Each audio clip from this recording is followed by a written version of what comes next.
नमस्कार दोस्तों, स्वागत है हमारी कोई वीडियो के अंदर। मैं हूं आपका दोस्त संदीप स्वामी और आप देख रहे हैं helping hand, help for betterment.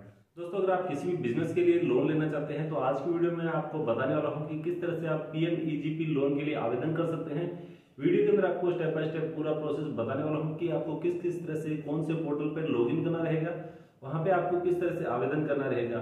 Video को शुरू से लेकर अंत तक कंप्लीट देखिएगा। वीडियो अच्छी लगी तो वीडियो को लाइक और चैनल को सब्सक्राइब कीजिएगा। वीडियो शुरू करते हैं।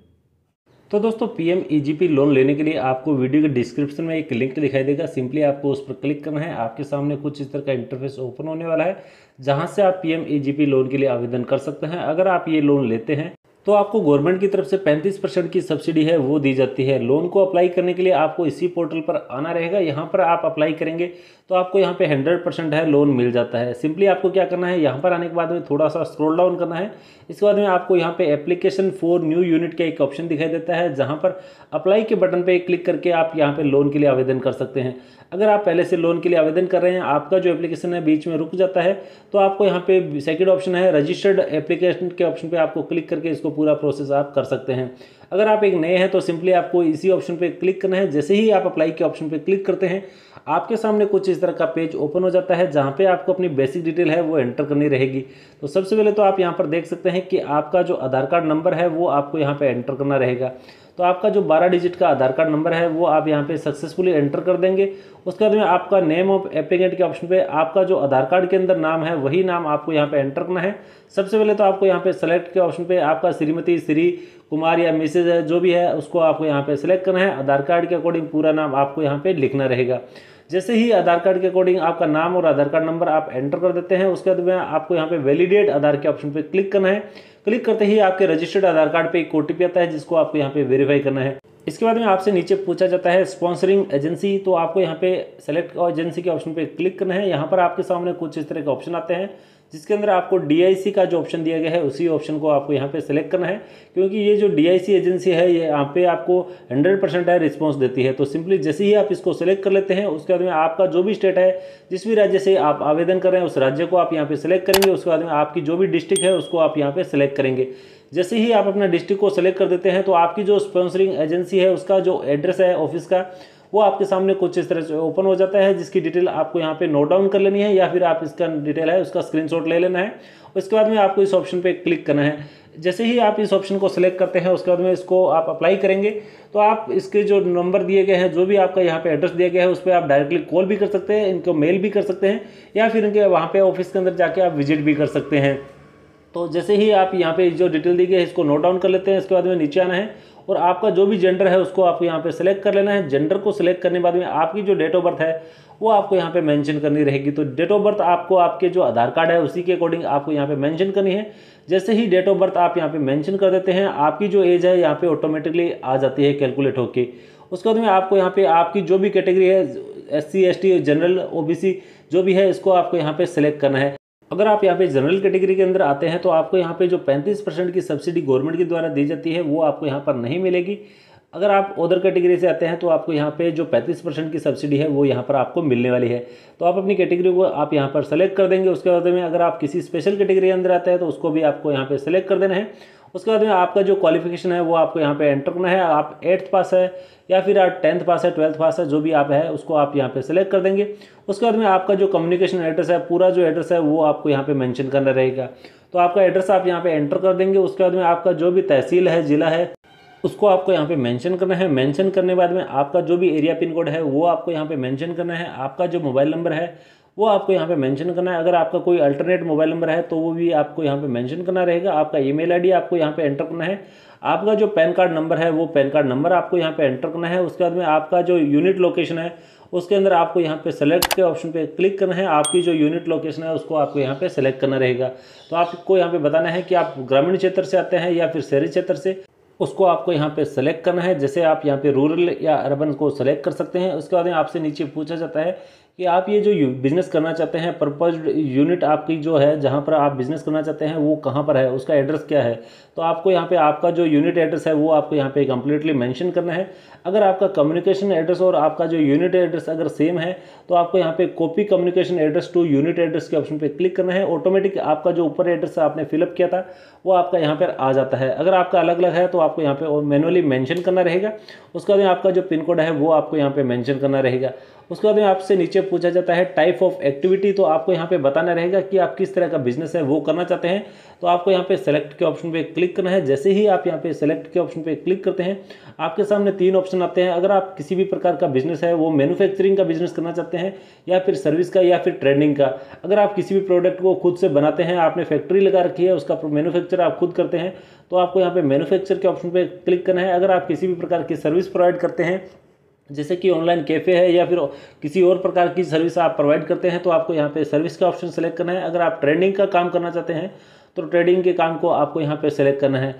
तो आपको जो भी आपकी कंडीशन है, जो भी आपकी कैटेगरी है उसके अकॉर्डिंग आपको यहाँ पे सेलेक्ट कर लेना है। यहाँ पे फॉर एग्जांपल आप यहाँ पे मैन्युफैक्चरिंग को अगर सेलेक्ट करते हैं तो आपको यहाँ पे मैन्युफैक्चरिंग के अकॉर्डिंग आपकी डिटेल है वो सबमिट करनी रहेगी। इसके बाद में आपके सामने नेक्स्ट ऑप्शन होता है सेलेक्ट इंडस्ट्री एक्टिविटी। तो आपको इस ऑप्शन पे क्लिक करना है। आपके सामने नया पॉपअप ओपन होता है जहाँ पर आप जो भी मैन्युफैक्चरिंग का काम करते हैं, जिस भी मटेरियल का आप यहाँ पर काम करना चाहते हैं उसकी लिस्ट आपके सामने कुछ इस तरह से आ जाती है। आपको यहाँ पे नीचे कुछ एक पेज दिए गए हैं, उस पेज के अंदर जिस भी कैटेगरी का बिजनेस आप यहाँ पे मैन्युफैक्चर का काम करते हैं उसको आपको यहाँ पे सेलेक्ट करना है, ओके के बटन पे क्लिक कर देना है। उसके बाद में आप जो भी प्रोडक्ट आप यहाँ पे मैन्युफैक्चर करना चाहते हैं उसका आपको यहाँ पे डिस्क्रिप्शन देना रहेगा, आपके प्रोडक्ट के बारे में आपको यहाँ पे बताना रहेगा। तो आप अपने प्रोडक्ट की डिस्क्रिप्शन आप यहाँ पर दे देंगे। उसके बाद में आपसे नीचे पूछा जाता है कि आपने ईडीपी की ट्रेनिंग ली है या नहीं ली है। अगर आपने ईडीपी की ट्रेनिंग ली है तो आपको यहाँ पे सेलेक्ट के ऑप्शन पे क्लिक करना है, यस को सेलेक्ट करना है। अगर आपने ईडीपी की ट्रेनिंग नहीं ली है इस कंडीशन के अंदर आपको यहाँ पे नो के ऑप्शन को सेलेक्ट रखना है। अगर आपने ईडीपी की ट्रेनिंग ली है तो आपने कौन से इंस्टीट्यूट से ट्रेनिंग ली है उसका नाम आपको यहाँ पे मेंशन करना रहेगा। अगर आपने नहीं ली है तो ये ऑप्शन आपको यहाँ पे खाली छोड़ देना है। उसके बाद आपसे पूछा जाता है नीचे कि आपने यहाँ पे जो भी प्रोजेक्ट को स्टार्ट किया है उसकी जो टोटल कैपिटल एक्सीलेंस है वो आपकी यहाँ पे कितनी है, कितने रुपए का आपका यहाँ पे टोटल बिजनेस है वो आप यहाँ पे करना चाहते हैं। इसके अंदर आपको कितने रुपए की आपने खुद की लागत यहाँ पर की है। तो आपको यहाँ पे पूंजीगत व्यय के ऑप्शन पे उतनी अमाउंट लिखनी है जितने की आपने यहाँ पे लोन लेना चाहते हैं। तो आप यहाँ पे फॉर एग्जांपल 2 लाख रुपए का लोन यहाँ पर लेना चाहते हैं तो 2 लाख रुपए आप यहाँ पे एंटर कर देंगे। इसके अलावा अगर आपने खुद से 50,000 60,000 रुपये जितने रुपए लगा के बिजनेस को स्टार्ट किया है वो अमाउंट आपको यहाँ पे वर्किंग कैपिटल के ऑप्शन पे लिख देनी है। तो जैसे ही आप यहाँ पे दोनों अमाउंट लिख देते हैं तो टोटल अमाउंट आपकी जितनी भी होती है वो आपको यहाँ पे नेक्स्ट टोटल के ऑप्शन पे दिखाई दे जाती है। आपकी यहाँ पे जैसे फॉर एग्जांपल 50,000 रुपये आपने लगाई है तो 2,50,000 रुपये की अमाउंट आपको यहाँ पर देखने को मिल जाती है। इसके बाद में आपसे पूछा जाता है कि आपका ये जो बिजनेस है इसके अंदर आप कितने लोगों को यहाँ पर रोजगार देने वाले हैं। एम्प्लॉयमेंट के ऑप्शन पे आपको जितने लोगों को रोजगार आप यहाँ पर देना चाहते हैं उसका नाम आपको यहाँ पे क्वांटिटी है वो आपको यहाँ पे लिख देनी है। अगर आप 2 लोगों को रोजगार देना चाहते हैं तो 2 का नाम आपको यहाँ पे मेंशन करना है। अगर आप 10 लोगों को रोजगार दे सकते हैं तो 10 की डिटेल आपको यहाँ पे नाम फॉर एग्जाम्पल यहाँ पर 10 लिखना रहेगा। डिटेल एंटर करने के बाद में नीचे आपसे पूछा जाता है कि आपका जो फर्स्ट फाइनेंसिंग बैंक कौन सा है उसकी डिटेल आपको यहाँ पे एंटर करनी है। इसके लिए आपको यहाँ पे सेलेक्ट बैंक नेम के ऑप्शन पे क्लिक करना है। जैसे ही आप सेलेक्ट बैंक नेम के ऑप्शन पे क्लिक करते हैं आपके सामने जो भी बैंक है उनकी लिस्ट एक ओपन हो जाती है जिसके अंदर आप जिस भी बैंक से लोन लेना चाहते हैं उसका नाम आपको यहाँ पे सेलेक्ट करना है। फॉर एग्जांपल अगर आप यहाँ पे बैंक ऑफ बड़ौदा से लोन लेना चाहते हैं तो बैंक ऑफ बड़ौदा को आप यहाँ पे सेलेक्ट करेंगे। उसके बाद उसका जो IFSC कोड है वो आपको यहाँ पे मेंशन करना है। अगर आपको बैंक का IFSC कोड नहीं पता है इस कंडीशन के अंदर आपको select bank IFSC code and address के ऑप्शन पे क्लिक करना है। आपके सामने कुछ इस तरह का टैब ओपन होता है जहां पर जितने भी बैंक है आपके नज़दीक के उन सभी की डिटेल आपके सामने आ जाती है। IFSC कोड के ऑप्शन पे आपको सेलेक्ट का जो ऑप्शन दिखाई दे रहा है उसी को आपको यहाँ पे सेलेक्ट करना है। ऑटोमेटिक IFSC कोड आपका यहाँ पर आ जाता है। इसके बाद में उसकी ब्रांच की पूरी डिटेल आपको यहाँ पे एंटर करनी है, उसका एड्रेस, उसका जो डिस्ट्रिक्ट है वो एंटर करना है। जैसे ही आप IFSC कोड एंटर करते हैं ये सारी डिटेल यहाँ पर ऑटोमेटिक आ जाती है। उसके बाद में आपको नीचे आना है, आपको नीचे बताना है कि आपका जो दूसरा फाइनेंसिंग बैंक है, अल्टरनेट फाइनेंसिंग बैंक है, जहाँ से आप दूसरा लोन लेना चाहते हैं, दूसरे किसी बैंक से लोन लेना चाहते हैं उसकी डिटेल आपको यहाँ पे एंटर करनी है। इसके लिए आपको वापस से सेलेक्ट बैंक नेम के ऑप्शन पे क्लिक करना है और आपको जो भी सेकंड फाइनेंसिंग बैंक है उसकी डिटेल आपको यहाँ पे सेम इसी तरह से आपको एंटर करनी है। अगर आप सेकंड फाइनेंसिंग बैंक को नहीं सेलेक्ट करना चाहते हैं तो इस ऑप्शन को आप खाली छोड़ सकते हैं। अगर आप दूसरे बैंक से लोन लेना चाहते हैं तो उसकी डिटेल आपको यहाँ पे आपके अकॉर्डिंग ही उसको सबमिट करनी है।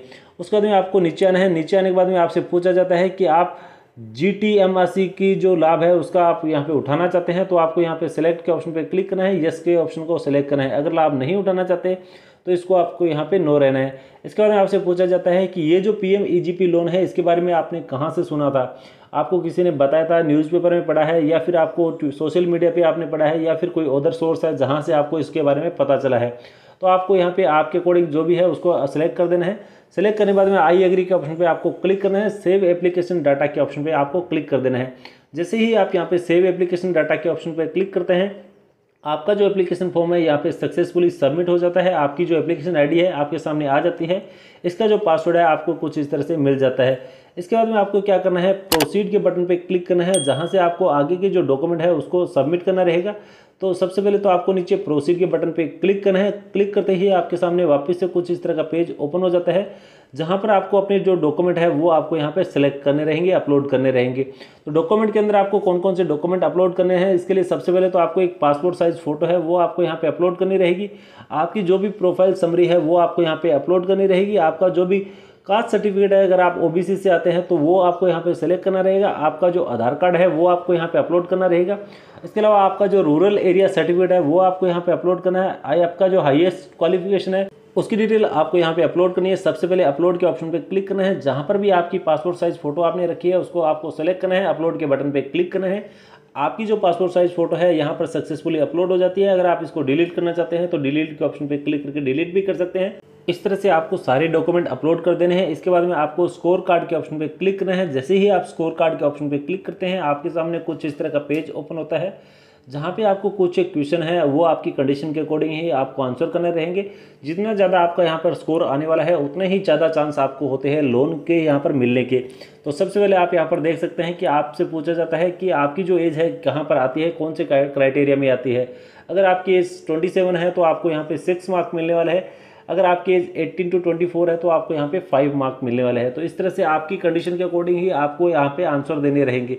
तो जैसे ही आप अपनी एज यहाँ पर मेंशन कर देते हैं, इसके बाद आपसे पूछा जाता है कि आप पर टोटल नंबर ऑफ डिपेंडेंट कितने हैं, तो आपको यहाँ पे बताने रहेंगे 3 है या 3 से कम है।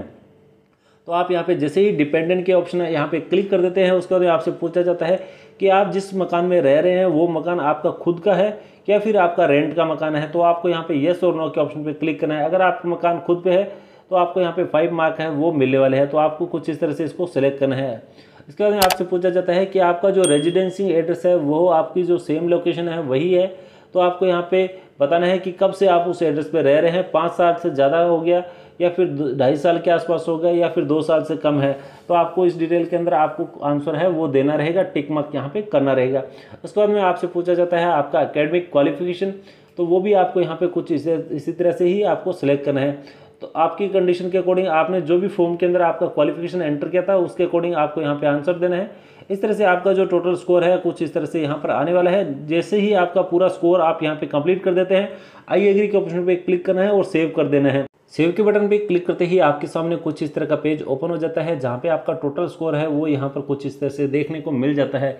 यहाँ पर आपका जितना ज़्यादा स्कोर होता है उतना ही ज़्यादा आपको चांसेस रहता है आपको यहाँ पर लोन मिलने का। तो आपका स्कोर आप देख सकते हैं। उसके बाद में आपको EDP के ऑप्शन पे क्लिक करना है। EDP के ऑप्शन पे जैसे ही क्लिक करते हैं आपके सामने कुछ इस तरह का पेज ओपन होता है, जहाँ पर आपने जो फॉर्म फिलअप किया था वहाँ पे आपसे पूछा था कि आपने EDP की ट्रेनिंग ली है या नहीं ली है। आपको यहाँ पे EDP की ट्रेनिंग लेना बहुत ही मैंडेटरी है, कंपलसरी है।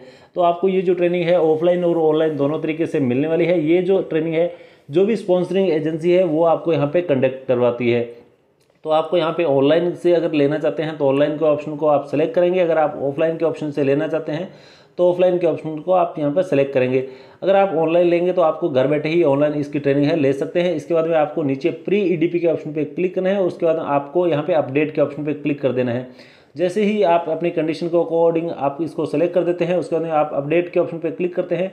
EDP option has been successfully submitted. उसके बाद में आपके सामने कुछ इस तरह का ऑप्शन है वो आ जाता है। इसके बाद में आपको यहाँ पर फाइनल सबमिशन के बटन पे क्लिक करना है। जैसे ही आप यहाँ पे फाइनल सबमिशन के बटन पे क्लिक करते हैं आपके सामने कुछ इस तरह का पेज ओपन होता है, जहाँ पे final submission of the application to sponsoring agency, आपको इसी बटन पे क्लिक करना है। जैसे ही आप इस बटन पे क्लिक करते हैं आपका जो एप्लीकेशन है सक्सेसफुली यहाँ पे सबमिट हो जाता है स्पॉन्सरिंग एजेंसी को। इसके बाद में आपको इसका जो प्रिंट है वो निकाल लेना है, प्रिंट एप्लीकेशन के ऑप्शन पे क्लिक करके। जैसे ही आप यहाँ पे आपका जो एप्लीकेशन का फॉर्म है उसका प्रिंट निकाल लेते हैं, इसके बाद में आपने जो भी सपोर्टिंग डॉक्यूमेंट आपने यहाँ पर अपलोड किए थे उन सभी को आपको यहाँ पे कलेक्ट करना है। कलेक्ट करने के बाद में आपको यहाँ पे बैंक के अंदर विजिट करना है, जो भी ब्रांच आपने सेलेक्ट की थी उस ब्रांच के अंदर आप जैसे ही जाते हैं वहाँ पे आपके जो डॉक्यूमेंट है वहाँ पर आप सबमिट करते हैं। सबमिट करने के 20 से 25 दिन के अंदर ही आपका जो लोन है यहाँ पर प्रोसेस कर दिया जाता है। उसके बाद में आपका जो लोन की अमाउंट है जैसे ही आपके डॉक्यूमेंट वेरीफाई हो जाते हैं आपके अकाउंट के अंदर आ जाती है। तो इस तरह से आप आसानी से PMEGP का जो लोन है वो ले सकते हैं बहुत ही आसान किस्तों में, और आपको यहाँ पे 35% की सब्सिडी है वो गवर्नमेंट के द्वारा है मिलने वाली है। तो दोस्तों PMEGP लोन से जुड़ी ये जानकारी आपको कैसी लगी हमें कमेंट करके जरूर बताइएगा। वीडियो को लाइक कीजिएगा, अपने फैमिली और फ्रेंड्स में शेयर कीजिएगा। इसी के साथ में अगर आपने हमारे चैनल को अब तक सब्सक्राइब नहीं किया है तो प्लीज चैनल को सब्सक्राइब कीजिए, बेल नोटिफिकेशन को प्रेस कीजिए ताकि हमारे आने वाले वीडियो के नोटिफिकेशन आप तक पहुंच सके। मिलते हैं किसी और इन्फॉर्मेटिव वीडियो के अंदर, तब तक के लिए जय हिंद, जय भारत।